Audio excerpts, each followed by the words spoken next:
I'm Jonathan Rogers, one of the game directors on Path of Exile 2.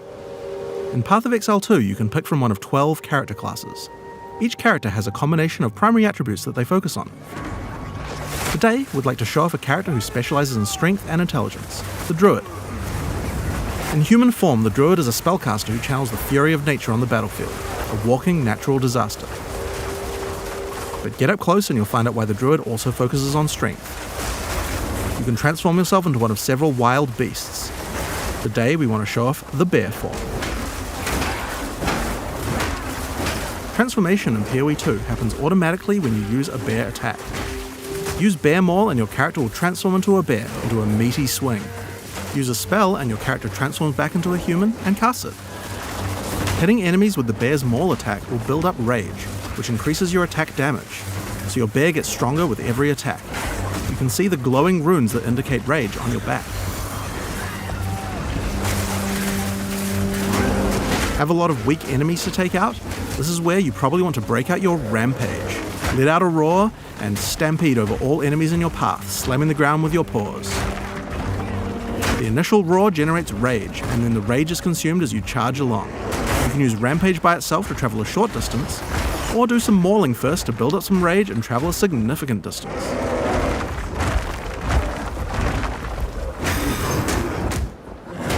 Now, while the bear is big and strong, this isn't a pure strength class. You don't have as much armor as a warrior would have.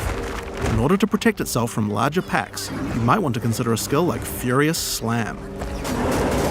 This skill is all about stunning rather than damage, so it's quite useful if you're mobbed by smaller monsters and just need to get out of there. Of course, like any PoE 2 character, you can always use a dodge roll to get out of danger, since the bear is the slowest of the druid's forms. Making sure the dodge feels reliable and can get you out of any situation is paramount. When you dodge an animal form, your character instantly transforms back with no time penalty, so that you can get out of the way. You can even interrupt a mistimed transformation halfway through.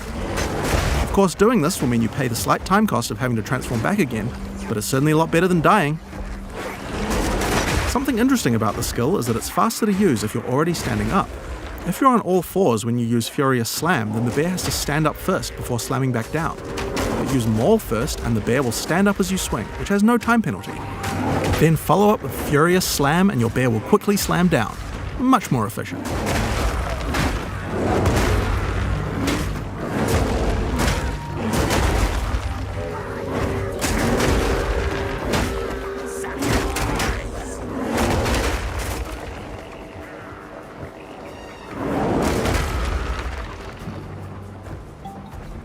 Next up, I want to talk about Ferocious Roar. Ferocious Roar is a bear meta skill gem. It allows you to take any Warcry skill that another class like the Warrior might use and allow you to use it as a bear. I'm going to take the Seismic Cry gem and socket it into Ferocious Roar. You can actually socket more than one Warcry and use them all together, but let's just stick to one for now.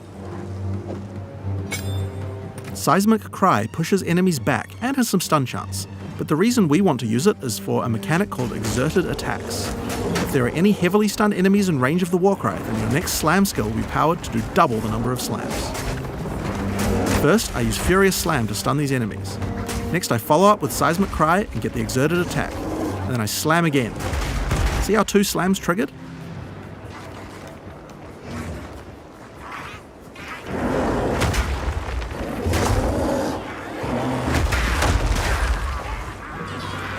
So, that's all well and good, but how about we try that again using Rampage? First, get a bit of rage, slam to stun the enemies, Seismic Cry to get the exert, and then rampage around to do insane amounts of damage. So we've covered some of the bear side of the druid, but how is he as a spellcaster? Now of course we want to maximize the amount of time you spend in your animal forms, so most of the spells targeted at the druid tend to be things that last a long time or provide tactical options on the battlefield. The first and probably simplest of these is Lightning Storm. Cast it on the ground and you get an area where monsters are continuously struck by bolts of lightning. The bolts don't do much damage, but they shock monsters, which is a debuff that increases all damage on them, meaning it's a great spell to use before going in as a bear. So, that's going to increase your damage, but as I mentioned before, the bear form of the druid could use some defenses as well. The bear in particular is the slowest attacking of the druid's forms. He hits hard, but if he gets swarmed too much, it will result in your death. That's why Tornado is so useful. Circle walls Tornado sucks monsters in, allowing you to split up packs and deal with groups separately, or pin monsters in place and set up combos with your other skills. The Tornado doesn't really move big monsters much, so you can actually use it to separate a boss from its minions too. The Druid also has the ability to summon animal companions. This is another really useful defense because wolves can take aggro from you, keeping monsters away. In addition, the wolves howl as they are summoned, putting a temporary debuff on enemies that makes them more vulnerable to critical strikes, and giving you a reason to resummon them in combat. The last Druid spell we're going to talk about today is Volcano. You can cast it quickly like this and it will spawn just a few projectiles. Or you can hold down the button to channel it for longer, which will make it fire a whole bunch of projectiles when it spawns, doing a lot more damage. The Volcano sticks around firing its little projectiles for a long time, so it's another good skill to cast before turning into a bear. Now, the reason you're going to want to turn into a bear after using Volcano is that any slam near the Volcano results in it spewing out even more projectiles.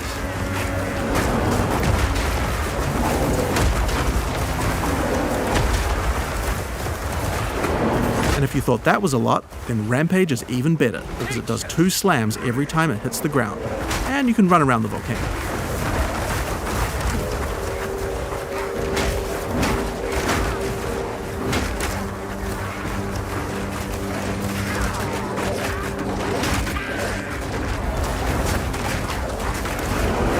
Now, if you've been paying attention, you might have realized that this is going to be extra good with Seismic Cry, which we were using earlier to double the number of slams. So, first we're going to cast Volcano. Then Furious Slam till you stun something, Seismic Cry to get the double slams, then Rampage around while the Volcano spews out a stupid number of projectiles. This combo would have been even better if we'd remembered to cast our Lightning Storm first, but getting time for that seems tricky. It would also have been nice if the monsters were affected by the crit debuff that my wolves do when I first summon them. This is where some meta gems to automate some elements can come in handy. Here's a gem called Cast While Channeling. If we add Lightning Storm to the skill, we can cast it automatically while we channel a Volcano as we set up our combo. Cast While Channeling is an ongoing effect, so enabling the skill will cost us Spirit, which is a new resource in PoE 2 used specifically for these kinds of skills. If you look at the top left of the screen as we channel, we can see the energy building up to cast the Lightning Storm. So long as we channel Volcano for long enough, the Lightning Storm will also be cast on the same targeted location. Currently, Cast While Channeling is active in reserving Spirit in both our human and bear forms. This means that any channeling skills we use as a bear technically will also cast the Lightning Storm. We can actually do this with Rampage right now, but it's not the best because we would prefer to stack the Lightning Storm on top of our Volcano, rather than just casting it randomly as we're rampaging around. We're also unnecessarily reserving Spirit in our bear form we could be using for something else, so let's fix that. I'm going to go into the skill options for the skill and disable it in my bear form. We showed at Exile how you could use skill options to control which weapon set to use when casting skills, but you can also use the same interface to enable or disable which buffs you would like to have active in your different weapon sets too, without having to recast them all the time, and shapeshifting counts as a weapon set. Now when I change to a bear, the effect and the spirit reservation goes away, and when I change back to a human again, it's back automatically.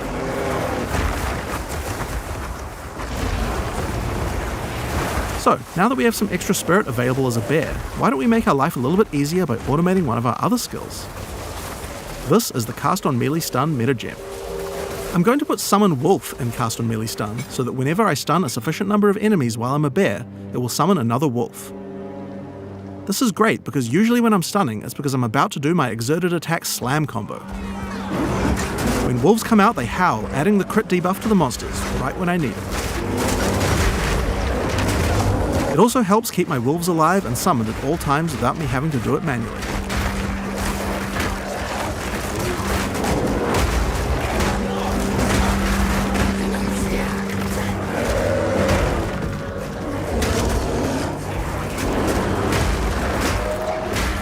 So, last but not least, let's talk about the skill tree. At ExileCon we showed how you could dual spec your character so that different weapons can use different passives. Well, as I said before, the bear form counts as another weapon set for specialization purposes, so he gets a tree too. If I open my passive tree, you can see how I'm near a melee damage cluster and a spell damage cluster. By holding shift, I can allocate these passives in my human form, and these ones as a bear. Now, when I change between human and bear form, my passives reallocate automatically, So, here we are at the Blind Beast. The goblins have enslaved a huge behemoth and gouged out its eyes. Now they're sending it in to fight you while they watch. What have they done to this creature?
Suffering ends here. Shameful.